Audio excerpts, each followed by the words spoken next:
और चलिए सबसे पहले हम रुख करेंगे महाराष्ट्र की सियासत का। आज बीजेपी लेजिस्लेटिव पार्टी की एक अहम मीटिंग मुनक्किद की गई। विधान भवन में मुनक्किदा इस मीटिंग में महाराष्ट्र के तमाम बीजेपी लीडरान मौजूद रहे। इस मौके पर देवेंद्र फडणवीस को लेजिस्लेचर चुना गया। बीजेपी ने फडणवीस को लेजिस्लेचर चुनकर ये साबित कर दिया कि अगला वज़ीर आला बीजेपी का ही होगा। जबकि दूसरी जानब मातोश्री में शिवसेना की भी मीटिंग हो रही है और शिवसेना अभी भी 50-50 के फॉर्मूले पर ही अड़ी है। बीजेपी की तरफ से कई लीडरान ने पार्टी के फैसले को मीडिया के सामने रखा है। बीजेपी लीडरों ने क्या कुछ कहा है, आइए देखते हैं। सब बातें भूल जाना, ये सब बातें अब इतिहास में जमा हो गई। महायुति होगी, कोई शंका नहीं, कोई संदिग्धता नहीं। तो मुझे ऐसा लगता है कि ठीक है, जब हम राजनीतिक चर्चा करते हैं शब्दों के बांध निकल जाते हैं, मगर वो बांध राजनीतिक चर्चा करते करते एक दिन उन शब्दों को भूलना होता है। मुझे ऐसा लगता है कि वो समय आ गया, जो हो गया वो हो गया। अभी महायुति के साथ हम सरकार निश्चित रूप से बनाएंगे, चर्चाएं भी शुरू होगी, सरकार 2-3 दिन में बन जाएगी। कोई भी दिन नहीं, शिवसेना के साथ हमने महायुति में चुनाव लड़ा है भाई। पूरे दल के मन में और पूरे महाराष्ट्र के मन में एक ही नाम है और वह नाम है देवेंद्र फडणवीस जी। और आगे की प्रक्रिया इतनी है कि बहुत ही जल्द शपथ विधि होगा और महाराष्ट्र को फिर से एक बार सक्षम और पूरे 5 साल काम करने वाली सरकार देवेंद्र फडणवीस जी के रूप में मिलेगी। हमारे लिए हमारा वो मित्र दल है और हम मित्र दल के साथ सभी दलों के साथ जो हमारे महायुति के दल हैं उनके साथ हम सरकार बनाएंगे। महाराष्ट्र में बीजेपी शिवसेना के इत्तेहाद में शामिल रामदास अठावले का कहना है कि सेना को बीजेपी के साथ ही रहना चाहिए। उन्होंने ये भी कह डाला कि ये भी मुमकिन है कि फडणवीस एनसीपी की मदद से भी सरकार बना सकते हैं। एडवाइस संजय राउत को और शिवसेना को, हमारे आदरणीय उद्धव जी को ये है कि आपने बीजेपी के साथ ही रहना चाहिए। 2 पैर आगे पीछे हो सकते हैं, लेकिन जरूर आपकी जो मांगे है वो मांगे कोई भी बीजेपी पूरी नहीं करेगा, ऐसा तो नहीं है।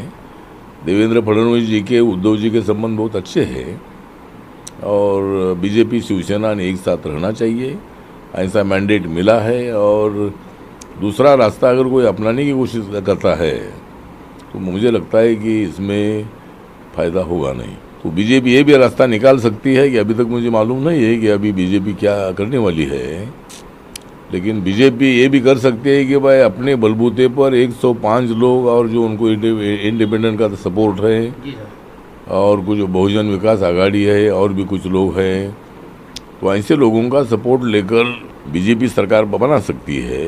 दोनों के पास भी विकल्प है और दूसरा विकल्प ये हो सकता है कि बीजेपी सरकार बनाए और एनसीपी बाहर से सपोर्ट भी कर सकती है। उधर महाराष्ट्र में मौजूदा सियासी हालात के मद्देनजर कांग्रेस पार्टी की भी अहम मीटिंग मुनक्किद की गई। हालिया इंतखाबात में कांग्रेस के मुजाहरे और हुकूमत साजी को लेकर बीजेपी शिवसेना में बयानबाजी के तनाजुर में इस मीटिंग को काफ़ी अहम ही माना जा रहा है। इस मीटिंग में अशोक चौहान, पृथ्वीराज चौहान, बाला साहब थोराट, सुशील कुमार शिंदे, मल्लिकार्जुन खड़गे जैसे सीनियर लीडर मौजूद हैं। और वहीं एनसीपी की भी आज अहम मीटिंग मुनक्किद की गई है, जिसमें अजीत पवार को विधानसभा और विधान परिषद का पार्टी लीडर चुना गया है। और चलिए मजीद अपडेट के लिए इस वक्त क्या वहां महाराष्ट्र में सियासी रुख है, उसके लिए हम सीधे रुख करेंगे मुंबई में मौजूद हमारे साथी वसीम का। वसीम, तमाम पार्टियों की अगर बात करें तो चाहे बीजेपी हो, शिवसेना हो, कांग्रेस हो, ये तमाम चीजें तो अपनी जगह रहेंगी, लेकिन अब एनसीपी का नाम सबसे ज्यादा अहमियत का हामिल हो गया है।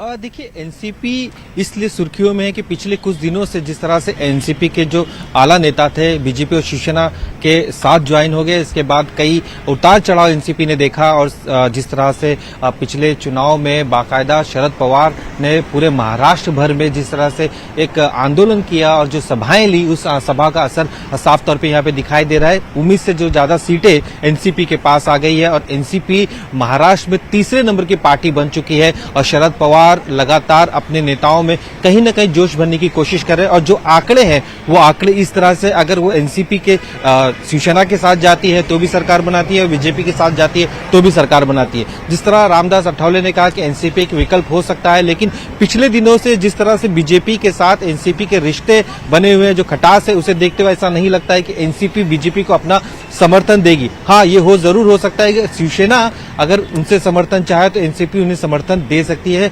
लेकिन ये फिलहाल ये जो मौजूदा स्थिति बनी है, इस स्थिति में शिवसेना और बीजेपी के जो रिश्ते हैं वो बेहतर नजर नहीं आ रहे हैं। एक तरफ विधायक दल की बैठक होती है, इस बैठक में जितने भी सहयोगी पार्टी है वो शामिल होते हैं, रामदास अठावले शामिल होते हैं, महादेव जानकर शामिल होते हैं, विनायक मेटे शामिल होते हैं, उनकी जितनी सहयोगी पार्टी है सब शामिल होते हैं। उद्धव ठाकरे इस विधायक मंडल की जो बैठक थी उससे दूर है। इसकी साफ वजह ये भी है कि एक बीजेपी की विधायक दल की मंडल की बैठक थी, सेना की नहीं थी, लेकिन कहीं ना कहीं सहमति दोनों की जरूर होती है कि मुख्यमंत्री कौन होगा। एक तरफ यहाँ पे बीजेपी की तरफ से देवेंद्र फडणवीस का नाम आगे कर दिया गया कि महाराष्ट्र के अगले मुख्यमंत्री देवेंद्र फडणवीस ही होंगे, तो वहीं पे शिवसेना को इस बात को लेकर ऐतराज जरूर जताया है। कल होने वाली बैठक है, करीब 12 बजे शिवसेना के विधायकों के साथ उद्धव ठाकरे बैठक करेंगे, महाराष्ट्र की मौजूदा राजनीति पर चर्चा करेंगे, उनकी राय जानने की कोशिश करेंगे।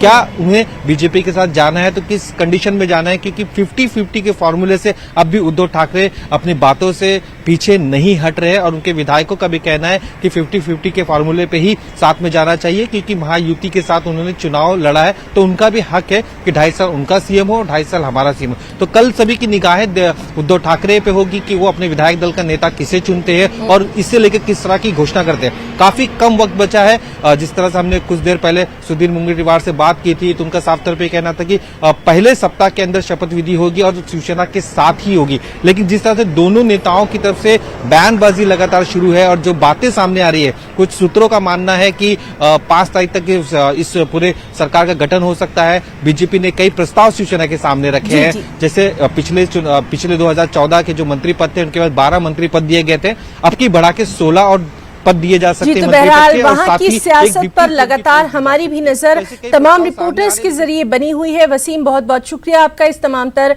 जानकारी के लिए। आगे भी आपसे अपडेट लेते रहेंगे। वहीं अकोला की अगर बात करें तो यहाँ गैर मौसमी बारिश के सबब फसलों को सबसे ज्यादा नुकसान हुआ है। इसकी वजह से किसानों के चेहरों पर मायूसी देखी जा रही है और किसानों ने हुकूमत से मुतालबा किया कि उन्हें फौरी राहत पहुंचाई जाए। एक रिपोर्ट।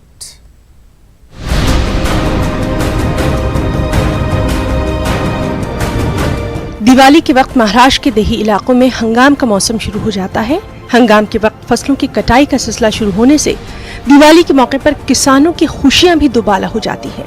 ताहम इस बार दिवाली तक बारिश रहने से फसलों को जबरदस्त नुकसान पहुंचा और यही वजह है कि दिवाली के मौके पर किसानों के चेहरों पर मायूसी छाई रही। हमने सोयाबीन और ज्वार दोनों की बुआई करे और अब उसको सोयाबीन को कम माल लगा हुआ था और बेमौसम बारिश आने की वजह से वो भी माल सड़ गया और ज्वार भी सड़ गई।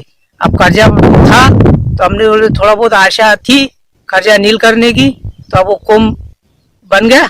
अब कुंभ बनने के बाद में अब हमारा पूरा नुकसान। सबसे ज्यादा नुकसान ज्वार और सोयाबीन की फसलों को हुआ। लगातार बारिश से ज्वार और सोयाबीन कटाई से पहले ही जगह जगह सड़ गए, जबकि कपास को लगने वाला फूल भी बारिश और तपिश से गिरने लगा। उधर नौमुंतखब रुकन पार्लियामेंट नितिन देशमुख ने हुकूमत की तश्कील से पहले ही किसानों से मुलाकात कर अफसरान को जरूरी इक़दाम उठाने की हिदायत जारी कर दी। उन्होंने साफ कहा कि अगर अफसरान किसानों की मदद नहीं कर सकते हैं तो वो तबादले के लिए भी तैयार रहें। उधर किसानों का मुतालबा है कि बगैर किसी सियासत के उनके लिए मुआवजे का जल्द से जल्द इंतजाम किया जाए ताकि किसी तरह वो दोबारा अपनी माशी जिंदगी को पटरी पर ला सकें। न्यूज़ 18 उर्दू के लिए अकोला से रिजवान खान की रिपोर्ट। खबर मालेगांव से है, जहां अतिक्रमण वासियों के लिए 11,000 पक्के मकानात बनकर तैयार हैं। पिछले 1 साल से इन लोगों को इन घरों में मुंतकिल किया जा रहा है, मगर यहाँ किसी भी तरह की बुनियादी सहूलियात तक नहीं। खस्ताहाल रास्ते, अस्पताल और स्कूल मौजूद नहीं, यहाँ तक कि मैयत की तदफीन के लिए कब्रिस्तान तक नहीं। खास रिपोर्ट।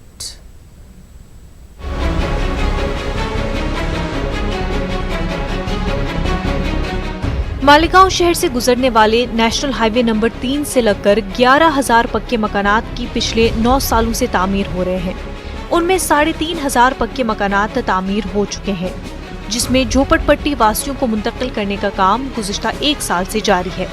कॉरपोरेशन ने इन लोगों को मुंतकिल करने से कबल ये वादा किया था कि आपको मुंतकिल करने के साथ ही तमाम बुनियादी सहूलियात मुहैया करवाई जाएंगी, मगर 1 साल का अरसा गुजर चुका, अब तक यहाँ पर किसी भी तरह की बुनियादी सहूलियात नहीं है।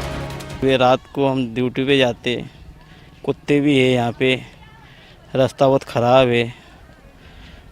और क्या है लाते टाइम तो बोले थे ना कि हम सब लाते हम सब बोले थे उन्होंने, हम सब सुविधा करके देंगे, पर हमारे को कोई सुविधा करके दे नहीं रहे हैं। रात में हमको बहुत तकलीफ होती है, कुत्ते तकलीफ देते, कीचड़ बहुत है, रोड बनाने के बोले रोड किसने बनाया नहीं, हम बहुत मजबूरी से निकाले यहाँ पे टाइम पास। यह है मालदा कॉलोनी, पक्की कॉलोनी है मालदा कॉलोनी, और यहाँ पे हमको राहुल नगर से यहाँ लेके आए और कहा कि भाई हम तुमको सारी सहूलत देंगे, लेकिन कोई सहूलत ना देते हुए, और सबसे अहम बात यह है कि हमको कब्रिस्तान नहीं है। कब्रिस्तान की वजह से हमको इतनी तकलीफ है कि आखिर में क्या होता है कि जनाजे को इसमें ट्राली में या 4 व्हीलर में इसमें रख के ले आना पड़ता, और बहुत ढेर सारी तकलीफें होती है, और बड़े कब्रिस्तान में ले आना पड़ता है। स्कूल दवाखानों के साथ यहाँ का बड़ा मसला है कब्रिस्तान का। पिछले 1 साल में जितनी भी मौतें हुई, उन्हें 5 ट्रॉली पर कब्रिस्तान ले जाया जाता है। रात के वक्त तदफीन के लिए अहले खाना को बड़ी परेशानियों का सामना करना पड़ता है। रास्तों की हालत खस्ताहाल है। ये मंजर देखकर ऐसा लगता है मालेगांव शहर है या कोई देहात। रोड की तकलीफ है, आने जाने की तकलीफ है। ये इधर रोड का काम चालू करे थे, वो कुछ दिनों तक चला, बाकी बंद हो गया। आने जाने में तो गाड़ी स्लिप हो जाती, बच्चों को तकलीफ होती। कई मरतबा रिक्शा पलटी हो गई, म्यूनसिपाल्टी में कई मरतबा हम गए, लेकिन कोई सुनाई होती नहीं। इधर से एक रास्ता है तो वो मालदे का रास्ता है, ये बीच में जो कीचड़ है यहाँ बहुत तकलीफ होती है, आने जाने में तकलीफ होती। दूसरा मसला ये है कि कुछ रास्ते भी इधर सही नहीं है, अंदर भी जो है तकलीफ होती है, कहीं सांप निकलते, कहीं कुछ होता है ना, तरह तरह की तकलीफ है। बुनियादी सहूलियात के नाम पर इन पक्के मकानात में ऊंची ऊंची इमारतें तो है, लेकिन यहाँ हमेशा बहता पानी नजर आ जाएगा। पानी की निकासी के लिए कोई इंतजाम नहीं, बीमारों के लिए कोई अस्पताल नहीं, कोई ट्रांसपोर्टेशन नहीं। कुल मिलाकर जिंदगी की अहम जरूरियात मयसर नहीं, लेकिन यहाँ लोग हैं कि जिंदगी गुजार रहे हैं।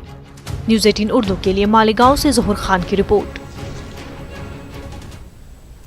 खुल्दाबाद में वाक़े हज़रत शेख मुंतजिबुद्दीन ज़रज़री ज़रबख्श दूल्हा का 723वां उर्स तक़रीब का आगाज़ 5 नवंबर से हो रहा है। उर्स की तक़रीबात 5 दिनों तक जारी रहेंगी। इस सालाना उर्स पे मुल्क के कोने कोने से लाखों की तादाद में ज़ायरीन शिरकत करते हैं। उर्स की इन तक़रीबात में हैदराबाद के मारूफ कव्वालों की आमद मुतवक्किल बताई जा रही है। उर्स तक़रीबात की तैयारी के सिलसिले में ज़िला कलेक्टर की क़यादत में कई जायज़ा इजलास मुनक़्क़िद किए गए। उर्स कमेटी के ज़िम्मेदारों का कहना है कि तमाम तर इंतज़ामात आखिरी मराहिल में हैं। वाज़ेह है कि हज़रत शेख मुंतजिबुद्दीन ज़रज़री ज़रबख्श का शुमार हज़रत बाबा फरीद शकरगंज के खुलफा में होता है।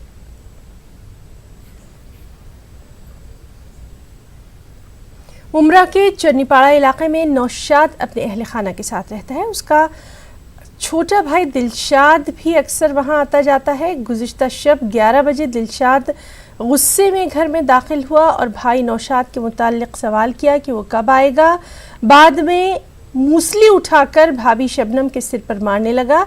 ये देख 7 साला बच्चा दानियाल चीखने लगा तो दिलशाद ने उसे भी इसी मूसली से मारना शुरू किया। भाभी शबनम किसी तरह घर से बाहर निकलने में कामयाब होकर पड़ोसियों को मदद के लिए पुकारा। इससे पड़ोसियों के जमा होते ही दिलशाद भाग निकला। पड़ोसियों ने शबनम और दानियाल को जख्मी हालत में पास के अस्पताल में दाखिल करवाया। मुंब्रा पुलिस ने शबनम की शिकायत पर मामला दर्ज करके मुलजिम की तलाश शुरू कर दी है। वजह नहीं आया, घर में आके बोला तुम्हारा आदमी कितने बजे आएगा। मैंने कहा अभी टाइम लगेगा। आके किचन में गया, मूसली उठाया, आके सर पे एकदम मारने लगा। फिर गेट खोलने जा रही, गेट भी पकड़ लिया। फिर बहुत मुश्किल से गेट खोली, जब बाहर निकली आवाज़ दी। गोशी नहीं मारा बच्चे को भी। मेरा बच्चे जिस बेडरूम में तो चिल्ला गई, जैसे मैं तो बेडरूम में से निकाला, इन लोग को भी मार दिया बाहर।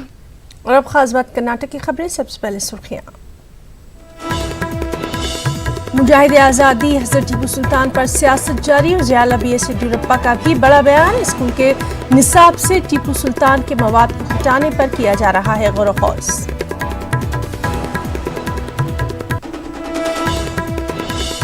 कर्नाटक राज्य उत्सव अवार्ड्स में मुसलमान नजरअंदाज, 64 में से सिर्फ 2 मुसलमानों को किया गया मुंतखब। हुकूमत के इस इक़दाम से अक़लियतों में सख्त नाराजगी। और कर्नाटक अक़लियती कमीशन के चेयरमैन अब्दुल अजीम का दौरा गुलबर्गा, दरगाह बंदा नवाज रहमतुल्लाह अलैह पर दी हाज़िरी, वज़ारत न मिलने पर जताया अफसोस भी।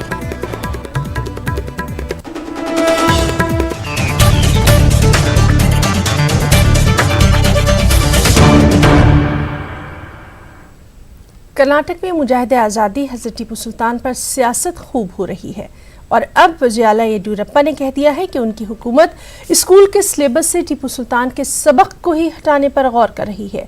वहीं टीपू तंजीमों ने साबिक़ मरकज़ी वज़ीर सीएम इब्राहिम को मीर सादिक और बीजेपी का एजेंट तक करार दे दिया है। खास रिपोर्ट। तारीख में शेर मैसूर के नाम से मशहूर अंग्रेजों के खिलाफ 4 जंगें लड़ने वाले मुजाहिद आज़ादी हजरत टीपू सुल्तान पर एक बार फिर सियासत हो रही है। कर्नाटक में जो ही बीजेपी को इख्तियार मिला, वज़ीर आला येडियुरप्पा ने सरकारी सतह पर टीपू जयंती मनाने को मनसूख कर दिया। अब बीजेपी की हुकूमत स्कूल के निसाब से टीपू सुल्तान के सबक को ही हटाने पर गौर कर रही है।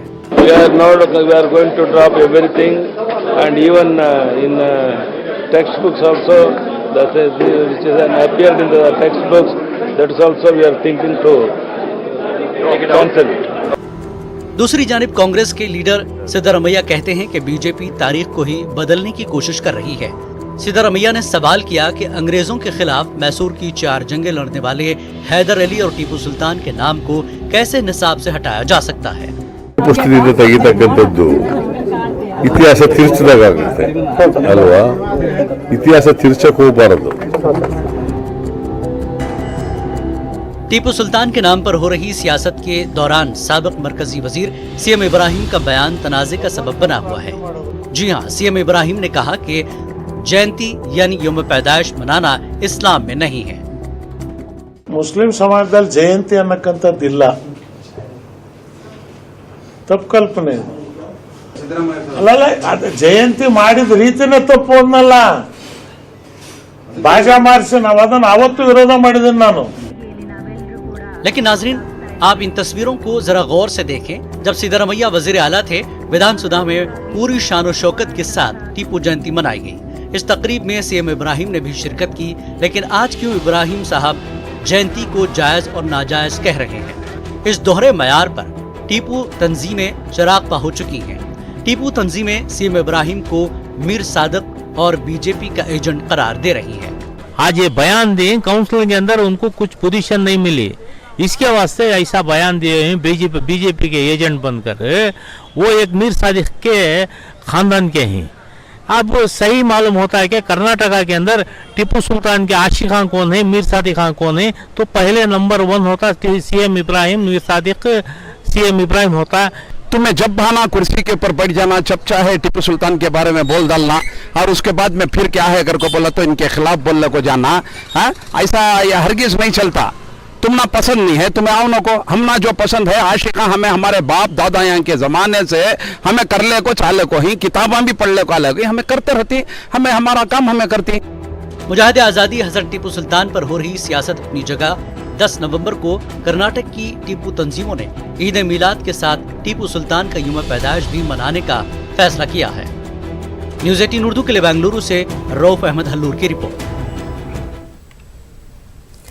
हज़रत ख्वाजा बंदा नवाज रहमतुल्लाह अलैह की दरगाह शरीफ के करीब ड्रेनेज का गंदा पानी ज़ायरीन के लिए मसला बन गया है। छोटी दरगाह के रास्ते पर गुज़िश्ता 6-8 माह से ये मसला ज़्यादा संगीन हो गया है। लाख नुमाइंदगी के बावजूद हुक्काम है कि इस जानिब कोई तवज्जो नहीं दे रहे। एक रिपोर्ट।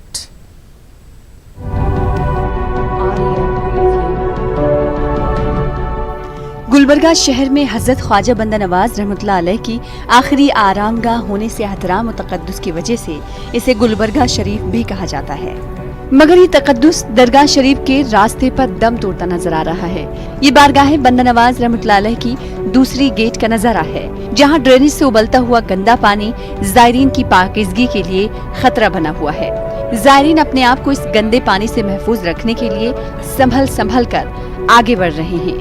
इतना एहतियात से चलने के बावजूद किसी न किसी तरीके से ये ड्रेनेज का पानी इनके बदन पर लग ही जाता है। साफ कर दिए तो बहुत अच्छा होता है, क्योंकि दो दरगाह है यहाँ पे, हज़रत बंदा नवाज की, खबला बादशाह की दरगाह है, और दोनों दरगाह में यहाँ पे गंदगी जा रही है। यहाँ की पूरी डेनिस फूट के पूरा पब्लिक अंदर तक जा रही है, पूरे चपला वगैरह आंगा को लग रहा है, पूरा वैसे जा रहे हैं। और यहाँ पे पानी का इंतजाम भी बहुत कम है, नहाना धोने का।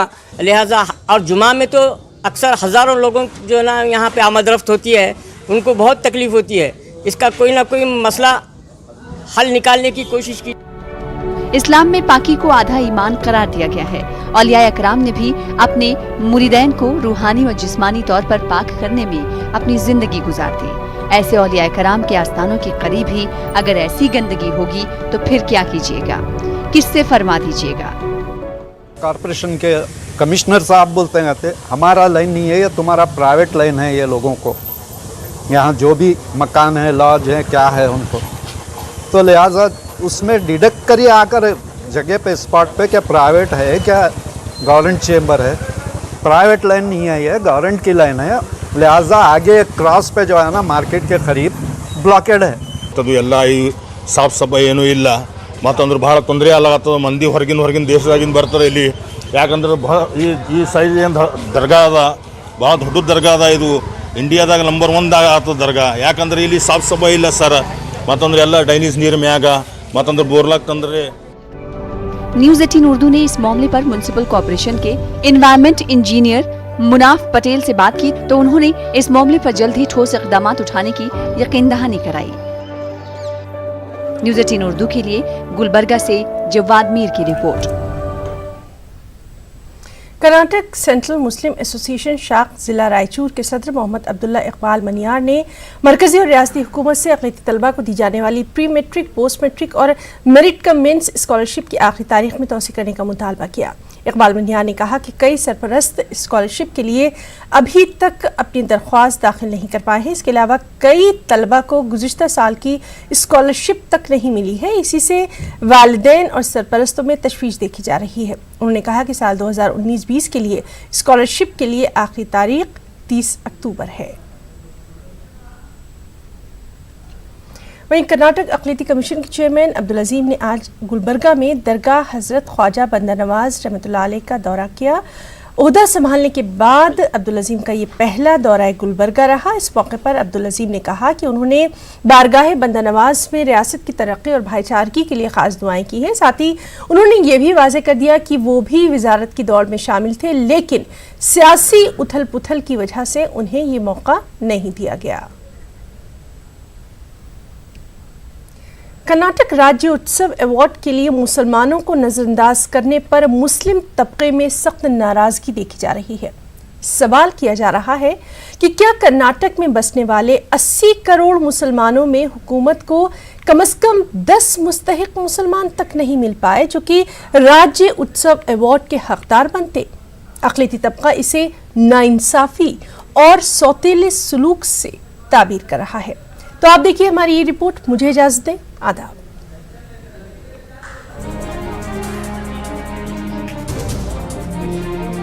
कर्नाटक के 64वें योम तासीस की मुनासिबत से कर्नाटक हुकूमत ने 64 शख्सियतों को राज्य उत्सव अवार्ड देने का ऐलान किया है। इन 64 अफराद की फहरिस्त का जायजा लिया जाए तो मुसलमानों के सिर्फ 2 नाम मिलते हैं। मौसीकी के शोबे में धारवाड़ से छोटे रहमत खान और फोक आर्ट में उस्मान साहब कादिर साहब का नाम सामने आया है। इन 2 शोबों को छोड़ा जाए तो किसी भी शोबे में मुसलमानों को नुमाइंदगी नहीं दी गई है। बताया जाता है कि इस बरस राज्य उत्सव अवार्ड के लिए 1500 से ज्यादा दरख्वास्तें आई थी। ताज्जुब की बात यह भी है कि हुकूमत ने इस बार ऐसी 12 शख्सियतों और 2 इदारों को भी अवार्ड देने जा रही है जिन्होंने दरख्वास्त भी दाखिल नहीं की थी। अक्सर आज कुछ सालों से ये हो रहा, चाहे किसी हुकूमत में भी हो, या कांग्रेस से हो या अभी मौजूदा हुकूमत हो, जो आदमी वजनदा है उन जाके बोलेंगे तो उसके अपने पसंदीदा शख्स को दिया जाता है। अब ये जो मौजूदा लिस्ट आई है, अफसोस ये होता है कि दूसरे फनी शोबे में बिल्कुल नज़रअंदाज किया गया। एजुकेशन, मेडिकल, सोशल सर्विसेज, सहाफत, जुडिशल समेत तकरीबन 25 शोबाए हयात से ताल्लुक़ रखने वाले मायानाज शख्सियतों को हुकूमत हर साल ये एजाज़ देती है। लिटरेचर के शोबे में भी कर्नाटक हुकूमत ने न सिर्फ उर्दू बल्कि मुसलमानों को भी नज़रअंदाज किया है। गुज़श्ता कई बरसों की तरह उर्दू को नज़रअंदाज करने पर अहले उर्दू में नाराज़गी देखी जा रही है। कभी सबका साथ सबका विकास हुआ करता था, जो हाल ही में नारा बदल गया, सबका साथ सबका विश्वास। तो इस विश्वास में भी वो खरे नहीं उतरे। यहाँ पर भी कर्नाटक राज्योत्सव अवार्ड में उर्दू वालों को शामिल नहीं किया गया, जो बहुत निहायत अफसोस की बात है। तो आइंदा नहीं होगा। ये जो मेरी नॉलेज को लाए हैं आप, इंशाल्लाह इसके बाद में जो है इसको आपका मशवरा दिमाग में रखते हुए अवार्ड दिलवाने की पूरी कोशिश की जाएगी। कर्नाटक राज्य उत्सव अवार्ड कर्नाटक हुकूमत का दूसरा सबसे बड़ा सिविलियन अवार्ड है। हर साल कर्नाटक के यौम तासीस यकम नवंबर को सीएम के हाथों ये अवार्ड दिया जाता है। ये अवार्ड 1 लाख रुपए नकद और 25 ग्राम सोने के तमगे पर मुश्तमिल होता है। न्यूज़ 18 उर्दू के लिए गुलबर्गा से जवाद मीर की रिपोर्ट।